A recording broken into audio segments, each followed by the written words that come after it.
کہتے تھے کہ کسی حاجت کے لیے نماز پڑھنے کا کوئی خاص طریقہ نہیں ہے، بس 2 رکعت اسی نیت سے پڑھیں گے یا اللہ یہ میری مشکل جو ہے حل کر، اور اس کے بعد پھر اللہ سے دعا ہوگی۔ اور میں آپ کو ایک الحمدللہ جو ہمیں بزرگوں سے اور اپنے اساتذہ سے اللہ والوں سے ایک نعمت ملی ہے، میں وہ آپ کو بتلاتا ہوں، شاید اللہ آپ کو توفیق دے۔ یہ ایک ایسی نعمت ہے کہ اس کو کہتے ہیں اکسیر۔ حتیٰ کہ شاہ ولی اللہ محدث دہلوی رحمۃ اللہ علیہ نے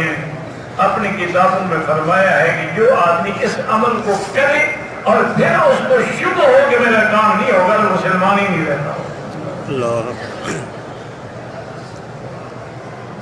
اور وہ طریقہ کیا ہے کہ 4 رکعت نماز برائے حاجت کی نیت کریں۔ پہلی رکعت میں سورۃ فاتحہ پڑھنے کے بعد رب انی مسنی الضر وانت ارحم الراحمین یہ 100 دفعہ پڑھیں، پھر رکوع کریں،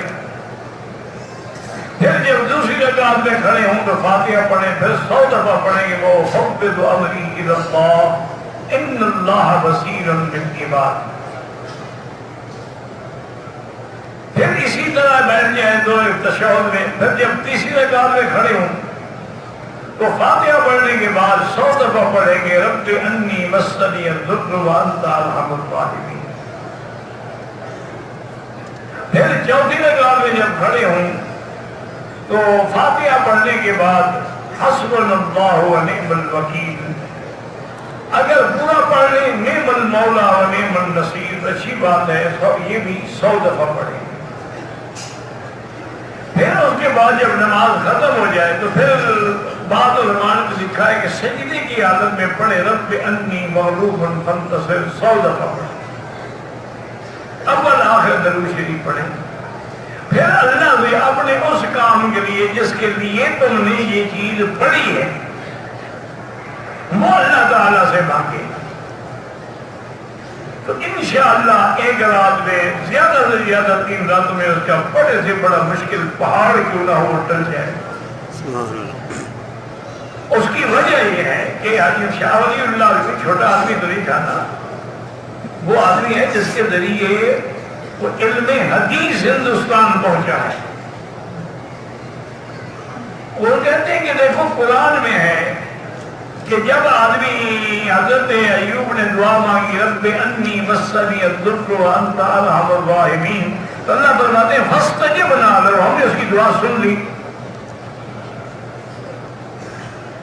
اسی طریقے سے حسبنا اللہ و نعم الوکیل جب صحابہ نے پڑھا تھا جنگ احد میں فانقلبوا بنعمت من اللہ و فضل، ان کی دعا بھی منظور ہو گئی۔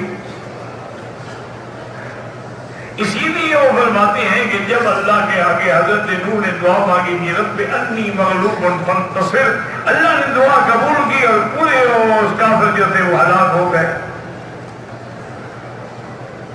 اسی طرح جب آدمی کہتا ہے کہ فوض امری الی اللہ، میں نے ہر چیز اللہ کے سپرد کر دی ہے، تو اللہ اس کی دعائیں، تو کہتے ہیں قرآن میں یہ آیات ایسی ہیں کہ جن کے بعد منظوری کا حکم بھی ساتھ موجود ہے،